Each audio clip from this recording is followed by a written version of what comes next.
요즘 우리는 이런 소망들을 더 간절히 갖고 삽니다. 거룩한 교회, 거룩한 성도, 또 경건한 삶. 그 어느 때보다도 요즘 우리 이런 것들이 더 간절해졌습니다. 거룩한 교회, 거룩한 성도, 경건한 삶. 이런 은혜가 우리 가운데, 이 땅의 교회들 가운데 이루어지기를 소망하는 그런 소망이 많습니다. 그런데 여러분, 경건한 성도의 삶을 위해서는 말씀과 기도가 반드시 필요합니다.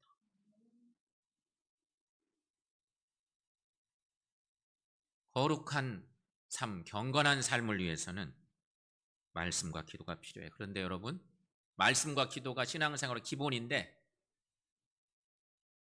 우리는 알죠? 말씀 잘 읽어져요? 여러분 어때요? 말씀이 잘 읽어집니까? 말씀 읽는 거 힘듭니다. 기도 참 중요한데 기도 생활하는 것도 사실 힘듭니다. 나는 못하고 몇몇 사람들이 해주시지 뭐. 이러면서 우리는 거룩한 교회, 거룩한 성도, 경건한 삶 꿈꾸고 사는 우리들이기도 한 것입니다. 신앙생활 하다 보면 부담스러운 것들이 몇 가지 있습니다. 편하게 어디 바캉스 가듯이 그렇게 편안하게 휴가 가듯이 하면 얼마나 좋겠어요? 신앙생활은 거룩한 부담들이 있어. 부담들 가운데 몇 가지 사람마다 다르겠지만 요즘 같으면 예배 생활이 부담스러워. 사회적 분위기가 그렇게 만들었어요. 여러분들 같으면 나와서 예배하지만 우리 교우들 가운데 아직도 상당수는 성전에 나오면 큰일 나는 것 같아요. 예배 생활이 부담스러워. 헌금 생활도 솔직히 부담스러운 성도들이 많이 있습니다. 사람마다 다르지만 대부분의 경우는 또 한 가지, 신앙생활 하다 보면 기도하는 거 부담스러워. 새신자들은 더더욱 그래요. 아니 신앙생활 오래 했어도 기도 좀 잘했으면 좋겠어. 대표 기도하라고 부담스러워. 기도 정말 부담스러운 것입니다. 그런데 기도는 신앙생활의 기본입니다. 하나님을 만나고 하나님과 대화하는 가장 기본적인 신앙행위, 그것이 기도예요. 거룩한 성도 되기 원하면 말씀과 기도 우리에게 꼭 필요한 것입니다. 오늘은 구약의 제사의식을 통해서 우리의 기도가 어떠해야 하는지를 묵상해 보려고 합니다. 구약에 많은 제사 전통들이 있잖아요. 그 중에 오늘 본문 이야기를 통해서 우리의 기도가 어떠해야 될지, 하나님이 무슨 기도를 좋아하실지 묵상해 보려 합니다. 하나님은 모세에게 성막을 만들 것을 명령하셨습니다. 성막은 이동식 성전이었습니다.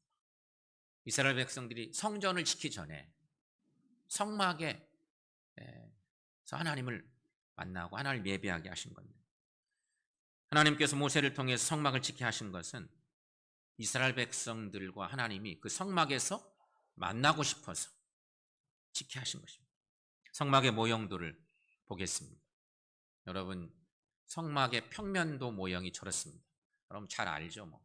근데 구약의 전통들은 우리가 좀 터부시하는 경향들이 조금은 있어요. 신약의 말씀들이 익숙하고. 근데 오늘은 구약의 제사의식을 통해서 우리의 기도가 어때야 되는지를 묵상해 보려고 하는 거예요. 성막은 뜰, 성소, 지성소로 구분되어 있습니다. 저기도 그런 표현이 있죠. 뜰이 있고 성소가 있고 지성소가 있어요. 먼저 뜰에는 번제단과 물두멍이 있고요. 성소에는 7촛대 떡상 그리고 분향단이 있습니다. 그리고 지성소에는 증거궤, 법궤, 핵심 중에 핵심. 성소 중에 성소, 지성소. 법궤가 있습니다. 성막의 물품들 중에는 증거궤와 가장 가까이 있는 것이 분향단입니다. 분향단. 오늘은 거기에 조금 주목해 볼 필요가 있습니다. 분향단의 향을 피우면 온 성막으로 퍼져서 지성소 안에 있는 법궤까지 덮습니다. 그 향이 덮는 거죠. 그런 의미에서 분향단이 뭔가? 분향단. 성막의 여러 가지 것들이 옛날 것인데 뭐 하나 관계없지 뭐 이렇게 생각할지 모르지만 실은 신약에 와서도 여러 가지 다 깊은 관계가 있는 것들이 많습니다. 분향단이 무엇인가? 분향단은 바로 기도의 향을 의미합니다. 제사의식 속에서 분향하는 것이 매우 소중한데 그것이 기도의 향을 의미하는 것이죠. 다윗은 시편 141편 2절 말씀에서 나의 기도가 주의 앞에 분향함과 같이 되며 나의 손드는 것이 저녁 제사같이 되게 하소서라고 기도를 표현하고 있습니다. 나의 기도가 주의 앞에 분향함과 같이 되며 여러분의 기도는 어떤 기도를 드리고 있습니까? 다윗은 그렇게 노래하고 있어요. 그런가 하면 오늘 또 다른 본문을 주셨던 요한계시록 5장의 그 유명한 말씀의 후반부에 저런 말씀이 있어요. 향이 가득한 금 대접을 가졌으니 이 향은 성도의 기도들이다. 이렇게 말씀하고 있습니다. 여러분, 우리의 기도는 어떤 기도입니까? 흔히 기도 그러면 사람들 들으라고 하는 기도를 드리기가 쉬워요. 우리도 모르게 화려한 미사여구를 쓰고 하면서 사람들 들으라고. 근데 우리의 기도는 어떤 기도일까? 우리가 하나님 앞에 올린 기도가 하늘 보좌를 덮습니다. 오늘 구약의 제사의식 속에 그런 게 있어요. 그래서 여러분, 우리의 기도는 땅의 영광을 누리기 위한 기도가 아니라 하늘 보좌를 움직이는 기도가 드려져야 한다 하는 것이. 그렇다면 여러분, 하늘 보좌에 상달되는 기도란 어떤 것일까? 오늘은 거룩한 기도의 향에 대해 살펴보고자 하는데 유명한 오늘 본문 34절 말씀에 이런 말씀이 있어요. 여러분, 이 말씀을 한번 한 목소리로 함께 읽습니다. 여호와께서 모세에게 이르시되 너는 소합향과 나감향과 풍자향의 향품을 가져다가 그 향품을 유향에 섞되 각기 같은 분량으로 하고. 아멘.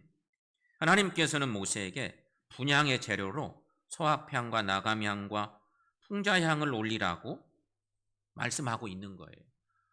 성막의 모형도 아까 봤는데 성막에서 하나님을 예배할 때, 제사할 때 여러 레규들이 있는 거예요. 법규들이. 그중에 이런 모습으로 하라고 하는 거죠. 그런데 이 향들을 통해 하나님께서는 그 예배를, 그 제사를, 그 기도를 흠양하시겠다고 하는 그런 말씀인 것입니다. 그리고는 조건을 또 붙여주십니다. 말씀을 보면 34절 말씀에는 향을 만들 때 유향을 섞어서 만들어라. 그런 말씀이 있고요. 그런가 하면 두 번째 조건은 소금을 쳐서 성결하게 하라. 그리고 그 향의 일부를 곱게 찧어서 증거궤 앞에 둬라. 이렇게 아주 세밀한 조건들을 제시하시죠. 그리고 마지막에 우리가 주목할 것은 마지막에 경고성의 메시지도 주십니다. 하나님께 드려져야 될 이 귀한 향을 사람들이 이상하게 자기들 용도로, 개인 용도로 쓰는 경향들이 있으니까 이 명령을 내리신 하나님이 엄히 경고하는 명령도 내리시는 거예요. 그 말씀은 37절, 38절에 말씀이 있습니다. 여러분, 그 말씀도 함께 읽어봅니다. 내가 여호와를 위하여 만들 향은 거룩한 것이니 너희를 위하여는 그 방법대로 만들지 말라. 냄새를 맡으려고 이 같은 것을 만드는 모든 자는 그 백성 중에서 끊어지리라. 아멘. 이것을 신앙적으로 여러 가지 풀이해보면 많은 묵상들을 할 수 있겠죠. 이 구절만 가지고도 얼마든지 하나님의 뜻을 헤아리며 말씀을 나눌 수가 있는데, 분명한 건 하나님을 위해서 이 분향을 해야지, 그 향을 드려야지, 사람 목적으로 내가 기분 좋으려고 그렇게 하면 안 된다. 하나님이 백성 중 끊어버리시겠다. 엄히 경고하시는 그런 말씀입니다. 중요한 건 분향단은 증거계에서 가장 가깝습니다. 그리고 분향단에서 드리는 기도는 하나님께서 알려주신 대로 해야 한다는 것이에요. 오직 하나님을 위해서 이 향을 드려야 된다. 너희들 욕심대로 너희들 만족하려고 그러면 안 된다. 그런 얘기입니다. 그렇다면 여러분, 오늘 말씀에서 하나님이 우리에게 요구하시는, 원하시는 기도의 비밀이 뭘까? 하나님이 받으심직한, 흠양하시기에 합당한 기도의 향은 뭘까? 첫째는 소합향의 기도입니다. 소합향은 인내의 기도의 향을 의미합니다. 소합향은 히브리어 어원적으로 들어가면 물방울이라는 뜻이 있습니다. 그러니까 방울방울 떨어지는 나무의 수액에서 추출된 향인 것입니다. 그러므로 소합향은 나무의 수액에서 풍기는 향을 말하는데, 이 나무가 무슨 나무냐? 떼죽나무랍니다. 전설에 의하면 떼죽나무는 모세가 바로의 낯을 피해서 미디안 광야로 도주할 때 지팡이로 만들어 사용했던 나무가 떼죽나무였대요. 모세가 이스라엘 백성 얼마나 중요해요. 그때 사용되었던 지팡이. 따라서 이스라엘 백성들 사이에서는 매우 신성지되었고 개인적 체벌도 엄격히 금지하고, 자기들 개인들의 욕심을 나무를 체벌하면 안 돼. 그건 큰일 나는 거예요. 소합향은 인내의 기도를 의미한다고 그랬습니다. 그렇습니다. 우리의 기도는 인내의 기도를 드릴 때 하나님께서 상달해 주십니다. 그러므로 소합향처럼 우리들도 어렵고 힘들더라도 인내의 기도를 하나님께 드리는 우리 모두가 될 수 있기를 축원합니다. 누가복음 18장 말씀에 보면 불의한 재판관과 과부의 이야기가 거기 등장합니다. 우리 잘 아는 본문 얘기. 여러분, 예수님 시대 때 주님이 주신 비유의 말씀입니다. 재판관은요 정의로워야 돼. 누구든지 공평하게 재판을 하는 사람이 제대로 된 재판관이, 하필이면 불의한 재판관이에요. 불의한 재판관 앞에 힘센 사람이 와서 재판을 받으면 어떻게 됐을까 싶은데, 하필이면 불의한 재판관과 그 예수님 시대 가장 작은 자 중에 작은 자였던 과부예요. 그 과부가 불의한 일을 만났어요. 재판관에게 와서 하소연하는 거예요. 들어주겠어요? 아무리 얘기해도 안 들어주는 거예요. 재판관이 불의한 사람이니까. 주님이 그 비유적 얘기를 하시는 거예요. 결국 이 비유는 불의한 재판관이라도 끈질기게 요구하고 또 요구하면 들어준다는 얘기예요. 주님이 기도 얘기를 하실 때 이 비유를 쓰신 거예요. 결국 인내의 기도로 응답받는 과부의 이야기인 것입니다. 얼마나 인내하며 기도하느냐, 이것이 우리에게 중요한 것입니다. 사랑하는 여러분, 어떤 문제와 어려움 속에서도 진액을 뽑는 소합향처럼 인내하며 하나님께 기도하는 우리 모두가 될 수 있기를 축원합니다. 두 번째는 나감향의 기도입니다. 나감향은 통에 자복하는 기도의 향을 의미합니다. 이 나감향은 지중해와 홍해연안에 서식하는 대합조개나 굴의 껍질에서 추출한 향료라고 합니다. 나감향은 그러니까 조개 껍질을 가루낼 때 나는 향인 것입니다. 그냥 조개일 때는 향이 나지 않아요. 그냥 조개일 때. 조개가 어떻게 향을 냅니까? 그런데 그 조개 껍질을, 굴 껍질을 가루로 빻을 때 향이 납니다. 독특한 향이 나는 거예요. 조개 껍질 얼마나 단단해요. 그걸 막 인위적으로 깨어내는 거예요. 가루를 만들어. 그러면 거기서 향이. 그러니까 나감향은 심령이 깨어지는 기도를 의미해요. 내 자아가 깨어지고 전적으로 통회하며 부르짖는 기도가 하나님 앞에 상달되어지고 응답된다는 것입니다. 우리는 예레미야 33장 3절의 유명한 말씀을 잘 압니다. 예레미야 33장. 눈물의 예언자 예레미야가 우리에게 신앙적으로 너무 귀한 말씀을 주셨는데, 여러분 그 말씀 함께 읽어봅니다. 너는 내게 부르짖으라. 내게 응답하겠고 내가 알지 못하는 크고 은밀한 일을 내게 보이리라. 아멘. 성도 여러분, 우리가 하나님께 통해 자복할 때 나감 향해 기도가 나온다는 것입니다. 그런데 이 기도를 드린 사람이 우리 예수님이셨습니다. 우리 주님도 겟세마네 기도를 통해서 나감 향해 기도를 드렸습니다. 자신을 깨어지게, 우리 주님은 자신이 죽어지는 기도를 통해서 아버지 하나님의 인류 구원 역사를 이루셨다는 것입니다. 겟세마네 기도가 우리 모두에게 중요한 최고의 모델의 기도가 되는 것은 그래서 그런 것입니다. 나는 죽고 하나님을 살리는 것, 나는 깨어지고 우리 하나님의 뜻을 세워가는 것이.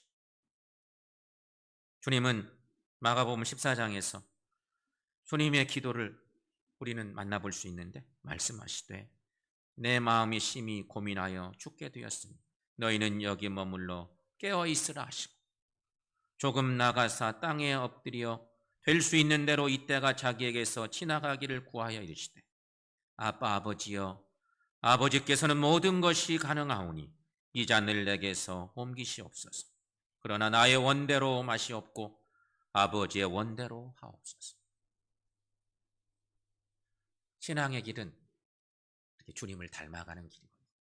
성도 여러분, 통해 자복하는 기도를 드리십시다.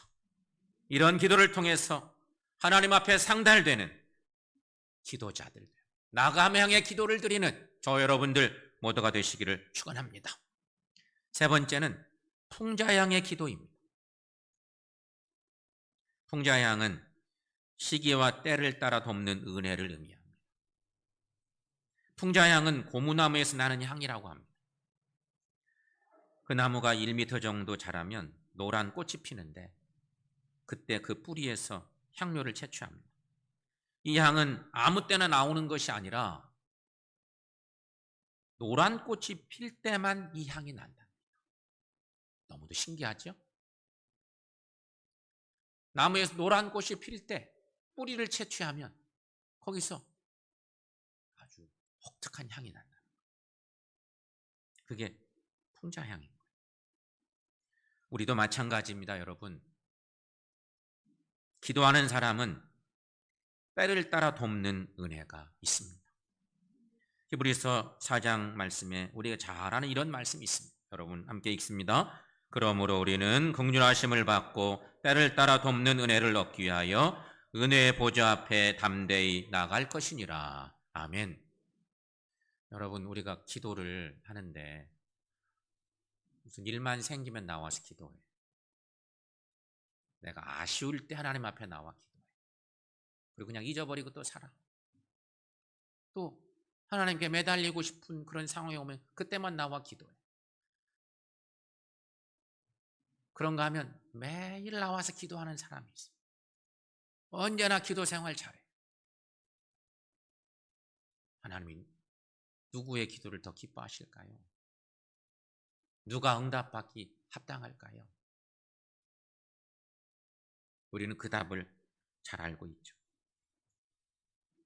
지금은 서두에서 말씀드린 것처럼 거룩한 교회, 거룩한 성도, 우리가 너무너무 소망하는 때입니다.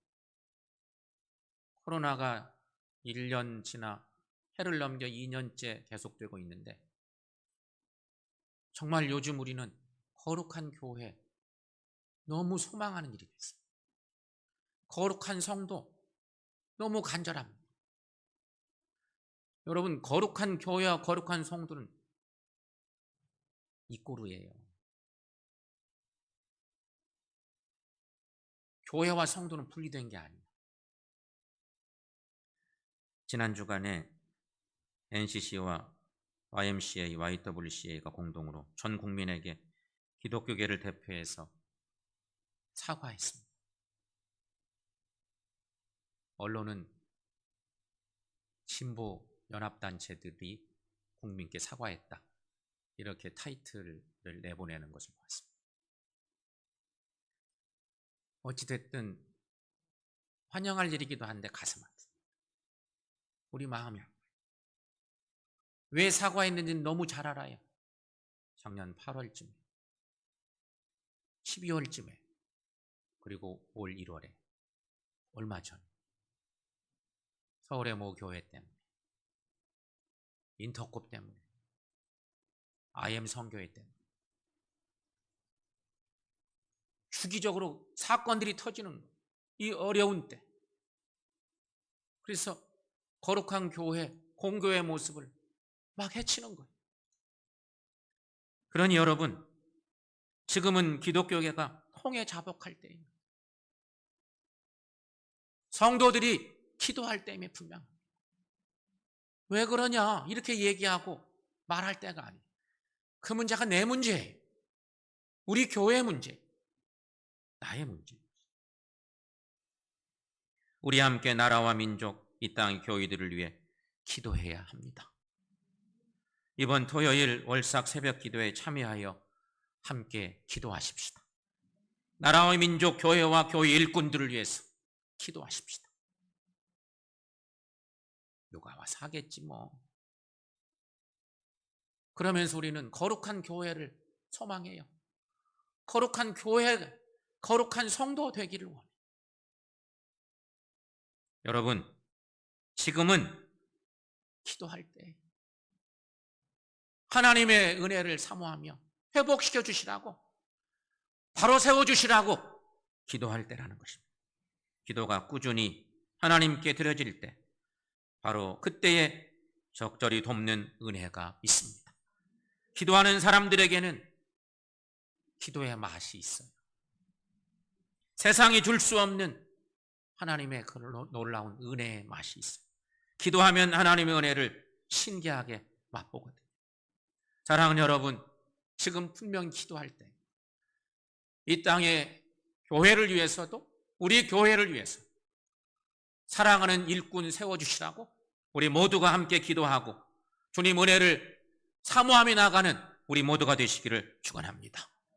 성도 여러분, 오늘 출애굽기 말씀에는 분명히 하나님께서 말씀하셨습니다. 기도할 때 소합향, 나감향, 풍자향이 상달된다. 하나님이 그런 의식적인 것들을 만들어 주신 거예요. 향수를 뿌리면 보이지 않지만 향이 방 안에 가득한 것처럼 기도할 때 기도의 향이 하나님의 언약궤를 덮는다는 것입니다. 여러분, 이게 뭐예요? 성령께서 우리의 기도를 흠양해 주신다는 그런 약속을 하겠습니다. 새해가 열렸어도 여러 가지 상황들은 여전히 계속되고 있는데, 지금 우리가 할 일은 하나님의 귀한 은혜를 사모하며 기도하는 일입니다. 성도 여러분, 소합향과 같이 인내의 기도를 함께 드리십시다. 나감향과 같이 통회 자복의 기도를 드리십시다. 또한 풍자향과 같이 딸을 따라 돕는 은혜의 기도를 드리며 나가십시다. 이렇게 우리 함께 기도할 때 하나님은 기뻐하시고 하나님께서 우리의 기도를 통해서 이 땅의 교회들을 건강하게 세우시고 이 땅의 성도들을 바로 세우셔서 추락된 여러 가지로 공신력을 잃어버린 이 땅의 교회들을, 그리고 하나님의 귀한 뜻을 이루는 귀한 역사가 있을 줄 믿습니다. 이를 위해서 기도하고 주님 은혜 가운데 거하는 저 여러분들 모두가 될 수 있기를 축원합니다.